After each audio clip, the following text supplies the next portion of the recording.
안녕하세요. 매일 새로운 사연을 전하는 읽어주는 사연 라디오입니다. 구독과 좋아요, 많은 공유 부탁드립니다. 오늘의 사연 시작하겠습니다. 안녕하세요. 시조카 일로 어머님과 완전히 틀어질 뻔했던 30대 여성입니다. 남편과는 직장 생활을 하다 만났어요. 다른 연인들처럼 울고 웃으며 인연을 연애하다가 양가 가족들의 축복 속에서 부부의 연을 맺게 되었지요. 처음 몇 달은 신혼답게 서로 정말 깨까 쏟아질 만큼 알콩달콩 즐겁게 살았습니다. 하지만 반년도 채 지나지 않아서 저희 가정에 생각지도 못한 시련이 닥쳐왔어요. 남편이 강제로 재배치된 새 부서에 적응하지 못하면서 회사를 나오게 되었거든요. 그래도 크게 걱정은 안 했습니다. 당시만 하더라도 저도 맞벌이로 일하고 있었고, 솔직히 말해서 남편이 새로운 직장을 구하기까지 길어야 한두 달이면 될 거라고 생각했으니까요. 하지만 누군가의 말처럼 인생이 제 뜻대로, 제 계획대로 흘러가지는 않았습니다. 제가 아는 남편은 그래도 업계 내에서는 꽤나 능력이 있다고 인정받던 사람이었거든요. 하지만 운이 따라주질 않는 건지 1년이 넘는 시간이 흐르도록 남편은 새로운 곳을 찾지 못했습니다. 게다가 안 좋은 일은 원래 한 번에 몰려오는 법인지 4년까지는 살아도 된다 해서 계약한 전셋집이었는데 2년을 몇 개월 앞두고 집주인에게 연락이 왔습니다. 자기 아들이 장가를 간다며 자기 집은 아들네한테 내주고 집주인이 저희 집에 들어와 살게 되었다고요. 집주인이 일부러 저희 골탕이라도 먹이려고 그런 건 아니었겠지만 그 순간에는 야속하고 서운하대요. 그래도 어쩔 도리가 없었으니 저희는 갑자기 생각지도 못한 이사를 준비해야 했어요.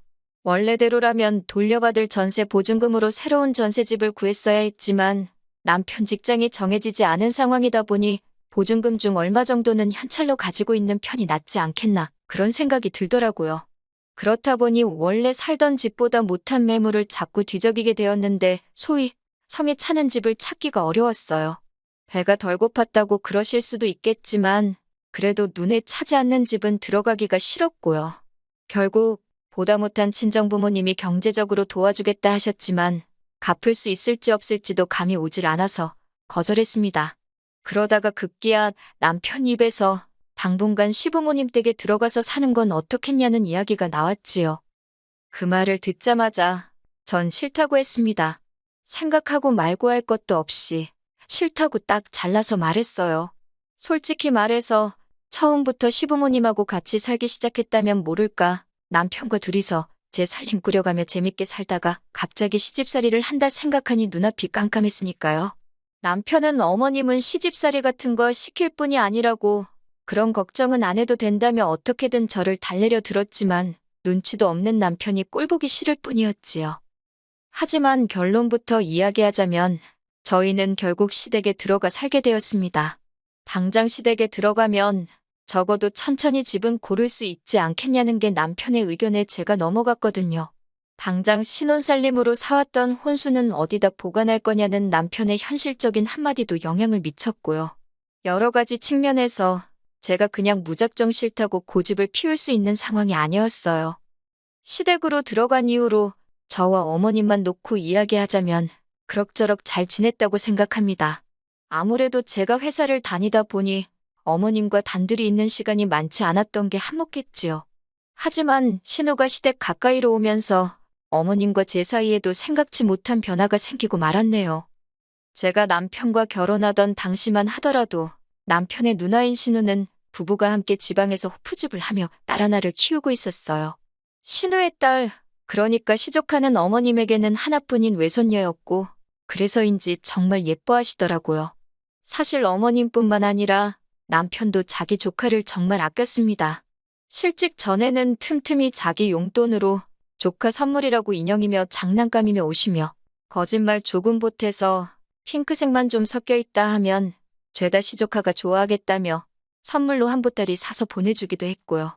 뿐만 아니라 신우를 통해 조카랑 영상통화도 하고 신우가 보내준 조카 사진이라며 저에게 보여줘 버릇했는데 제가 오죽하면 한 번은 누가 보면 당신이 애 아빠인 줄 알겠다 했을 정도였지요. 그런데 저희 부부가 신혼회로 들어오고 얼마 지나지 않았을 때였습니다. 어머님을 통해서 신우가 시댁 근처에 호프집을 열기로 했다는 소식을 듣게 되었지요. 이제 곧 시조카가 초등학교에 들어가야 하는데 원래 살던 동네에는 애들도 거의 없고 애 키우기가 별로라나 어쩐다나 그런 핑계로 장사하던 가게는 정리하고 이참에 아예 올라오기로 했다대요. 그때만 해도 아무래도 시댁 근처에 이런저런 공장들이 많으니 공장 사람들 보고 장사를 하려는구나 그렇게만 생각했습니다. 신우한테 딱히 별다른 감정은 없어서 신우가 올라오는 게 좋다 싫다 그런 생각은 하지도 않았어요. 그런데 얼마 지나지 않아서 집까지 시댁 근처로 얻었다는 소식을 들었을 땐 뭔가 영 찜찜한 느낌을 지울 수가 없더라고요. 그리고 제 예감은 틀리지 않았습니다.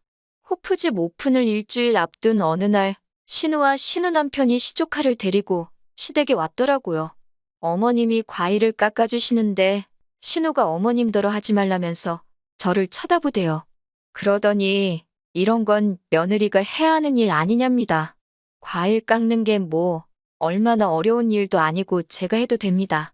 하지만 그런 소리를 할 것 같으면 신우는 그러니까 지는 왜 못해요? 그런 생각 드니까 순간 짜증이 확 나더라고요. 100번 양보해서 신우가 딸이니까 딸 입장에서 어머님이 일한다 싶어서 순간 지도 욱했나 뭐 그렇게 이해를 해줄 수도 있었지만 신우가 저한테 말하는 게 너무 별로더라고요. 그렇다고 제가 신우랑 말싸움을 할 건 아니었으니 알겠다고 제가 깎겠다 했네요. 그리고선 신우가 왜 왔는지 이야기를 시작했는데 저한테 하는 말은 아니었지만 듣고 있으니 가관이 돼요. 자기네가 장사를 해야 하니까 유치원은 알아서 보낼 테니 유치원 끝나는 시간에 어머님더러 애를 데리고 와달랍니다. 시댁에서 봐주고 있으면 자기네가 퇴근하고 데리러 온다고요. 호프집이라 오후 3시도 넘어서 여는 데다가 퇴근하면 새벽일 텐데 그게 가능한가? 말도 안 되는 소리 같은데 저한테 하는 이야기는 아니었지만 듣고 있는데 어이가 없더라고요. 결국 듣다 못한 제가 그게 가능하겠어요? 게다가 어머님이 유치원까지는 무슨 수로 가세요? 운전도 못 하시는 분인데 버스 타고 택시 타고 그러고 가셔야겠네요. 그리고 어머님 요새 잠도 일찍 주무시는데 형님이 새벽 1, 2시에 애를 데리러 오면 어머님도 잠 다 깨고 애도 깨고 어렵지 않겠냐고 한마디 했지요. 그랬더니 신우가 내가 올케한테 봐달라고 했냐며 무슨 자격으로 자기가 말하는데 껴드냐고 아주 도끼 눈을 뜨고 저를 쳐다보더라고요. 그래서 더는 말 안 했습니다. 신우 말대로 저더러 봐달라고 한 것도 아닌데 괜히 어머님 생각한답시고 나서서 한 소리 들으니 기분도 안 좋았고 어찌됐건 어머님께서 별소리 안 하시니 제 꼴만 우스워졌지요 뭐. 그렇게 어머님은 시조카를 봐주시기 시작하셨습니다. 하지만 이른이 넘은 어머님께 7살 난 손녀를 챙기는 일은 생각처럼 쉬운 일은 아니었을 거예요. 처음엔 눈에 넣어도 아프지 않을 손자라며 이리 어르고 저리 어르던 어머님이었지만 한 달도 채 지나지 않아서부터 지친 기색을 보이셨으니까요. 그러더니 급기야 언젠가부터 회사에 있는 저에게 걸핏하면 연락을 하셔가지고는 퇴근은 언제 하냐며 시조카 유치원에 들려 애를 데리고 오라고 하지를 않으시나 저더러 애를 데리고 자라 하질 않으시나. 그뿐만이 아니었습니다. 어느 순간부터 신우도 일이 늦게 끝났다. 피곤하다. 오늘은 어쨌다 저쨌다. 각양각색의 핑계를 대면서 시조카를 데리러 오지 않더라고요. 언젠가 한 번은 무려 3박 4일 동안 애만 맡겨놓고 신우고 신우 남편이고 코빼기도 비추지 않은 적도 있었는데 부모라는 사람들이 너무한 거 아닌가 싶대요. 상황이 그렇다 보니 제가 도와드리려고 도와드린 게 아니라 어쩔 수 없이 시조카를 보는 일을 저도 거들게 되었습니다. 특히 시조카가 여자애라 그런지 삼촌인 남편은 불편해해서 놀아주고 어쩌고 하는 것도 점점 제 몫이 되어가고 있었지요. 퇴근하고 오면 외숙모 책 읽어달라, 이거 해달라 저거 해달라 해대는데 애가 무슨 죄가 있겠냐 싶으면서도 지치고 피곤한 상태에서 애를 상대하는 게 여간 고역스러운 일이 아니었어요. 그저 하루빨리 어머님 아버님 댁에서 나가 사는 것 말고는 방법이 없구나 그런 생각만 하며 지냈습니다. 그렇게 한반년쯤 되어가던 때였어요. 그날도 어김없이 회사에서 일을 하고 있었는데 남편에게서 전화가 걸려왔습니다. 무슨 일이냐 물으니 감격의 찬 목소리로 다다음 주부터 출근한다. 그러더라고요. 전 처음에 잘못 들은 줄 알고 제 귀를 의심했는데 정말 남편이 직장을 구했더라고요. 심지어 그것도 전에 다니던 직장과는 비교도 안 될 만큼 사람들이 알아주고 대우도 좋은 곳이었습니다. 월급만 예를 들어도 전에 직장과 비교했을 때 한 달에 가져오게 될 돈이 100만 원 가까이 차이가 났으니 정말 산 사람 입에 거미줄 치는 일은 없다더니 이제 살았다 싶더라니까요. 그때부터 저희는 다시 적극적으로 집을 알아보기 시작했어요. 허리띠를 졸라매며 살았고 덕분에 전에 살던 전셋집의 보증금은 제가 그대로 다 들고 있었어요. 게다가 시조카한테 하도 시달리던 상황이라 그냥 어느 정도 괜찮은 집만 있으면 하루빨리 나가겠다고 작정을 하고 있었지요. 아무튼 그렇게 일주일 정도 수소문을 한 끝에 아파트 하나를 찾았습니다. 집주인이 오래 살 생각으로 인테리어까지 싹 뜯어고쳤는데 갑자기 지방으로 내려가게 되어서 내놓은 집이라더니 정말 손댈 곳도 하나 없이 말끔한 집이었지요. 고민할 것도 없이 바로 계약했네요. 그날 밤 남편과 함께 어머님 아버님을 모시고 외식을 나갔어요. 모처럼 가벼운 마음으로 식사를 한 뒤 두 분께 집 계약도 마쳤고 그래서 다음 주에 바로 이사를 가려고 한다고 말씀드렸지요. 그리고는 1년 가까운 시간 동안 같이 살 수 있게 해주신 거 감사하다고 500만 원을 챙겨드렸습니다. 솔직히 충분한 돈은 아니었지만 저희 선에서 일단 최선을 다한 거였어요.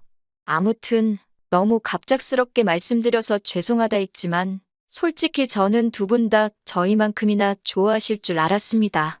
그런데 갑자기 어머님의 첫마디는 생각지도 못한 말이었어요. 시조카를 데리고 가라대요. 어이가 없어서 어머님께 저희가 왜 걔를 데려가냐고 물었습니다. 그러자 하시는 말씀이 너희 이사가는 집이 시조카 유치원에서 가깝지 않냐면서 이렇게 된 거 저희가 봐주면 좋겠답니다. 제가 출근할 때 유치원에 데려다 주고 퇴근할 때 데리고 와서 보고 있으면 신우나 신우 남편이 퇴근길에 데리고 가면 되지 않겠냐고요. 저는 어머님한테 농담하지 마시라 했어요. 제가 왜 그런 수고를 해야 하느냐고요. 그러자 어머님께선 넌 너도 잘 벌고 이제 네 남편 그러니까 당신 아들도 잘 벌어올 거고 한마디로 돈방석에 앉을 일만 남지 않았냐고. 그렇지만 신우네는 다르답니다. 둘이 어떻게든 먹고 살아보려고 저 눈에 넣어도 안 아플 애를 떼놓고 일만 하며 살지 않냐면서 우리가 다 한 가족인 만큼 도와줘야 한답니다. 당신은 늙어서 못하겠다며 이제 저희 차례라나요? 저는 그렇게는 못한다고 했어요. 그러자 어머님께선 저 힘들다고 당신 집에 들어와서 사는 건 괜찮고 신우가 힘들어서 도와주자는 건 싫은 거냐며 이기적이랍니다. 어이가 없어서 결국 어머님 댁에 들어가 살게 된 건 어머님 아드님인 제 남편이 직장이 없어서 생활비를 못 줘서 그렇게 된 거라고 저 때문이 아니라고 써붙였어요. 남편도 어머님 떨어 자기가 못나서 그런 건데 왜 이 사람한테 그러냐며 제 편을 들더라고요. 그러더니 한다는 말이 가족이 도와줘야 되는 게 당연한 거면 부모가 애를 키우는 건 변하지 않는 진리라고 누나네 애면 누나랑 매형이 알아서 키우게 두라고 아들로서 나이든 어머니가 누나 애 봐주는 것도 마음에 안 들었는데 그 고생을 자기 와이프한테까지 떠넘기지 말라 하대요. 그러자 아버님은 아버님대로 어머님께 그게 무슨 말버릇이냐 한마디 하셨지만 결국 기분 좋게 끝날 줄 알았던 식사 분위기는 완전히 박살이 났습니다. 저희는 이후로 2, 3일간 시부모님과 말 한마디 나누지 않다가 결국 가출하듯 이사를 해버렸지요. 하지만 이사하고 4일째 되던 날인가 어머님께서 전화를 걸어오셨습니다. 시조카 이제 못 봐준다고 신우한테 이야기하셨다고요. 저희가 나가고 나니까 오롯이 시조카 봐주는 게 어머님 몫이 되었을 거 아니에요? 다 늙어서 이게 뭐 하는 짓인가 싶어서 열불이 터지셨다며 저한테 미안하다 하시대요. 딸이 힘들다 하니까 당신이 순간 판단력이 흐려졌다며 솔직히 어머님한테 사과를 받을 거란 생각도 기대도 없었기에 어머님의 말씀에 좀 놀랐네요. 결과적으로 말씀드리자면 지금은 어머님과 그럭저럭 잘 지내고 있어요. 어머님이 이후로 한층 조심스레 저를 대해주고 계시거든요. 신혼애하고는 이후로 지금까지 마주친 적이 없어서 잘은 모르겠지만 남편이 지나가듯 상종할 필요 없다고 말하는 걸 보니 둘이서 무슨 일이 있었던 것 같기는 합니다. 아무튼 이렇게 사과를 하시는 어머님도 계시다는 이야기를 하고 싶었어요. 긴 이야기 들어주셔서 감사합니다. 오늘의 사연은 여기까지입니다. 구독과 좋아요, 알람 설정해주시면 앞으로 더 좋은 사연으로 찾아오겠습니다. 감사합니다.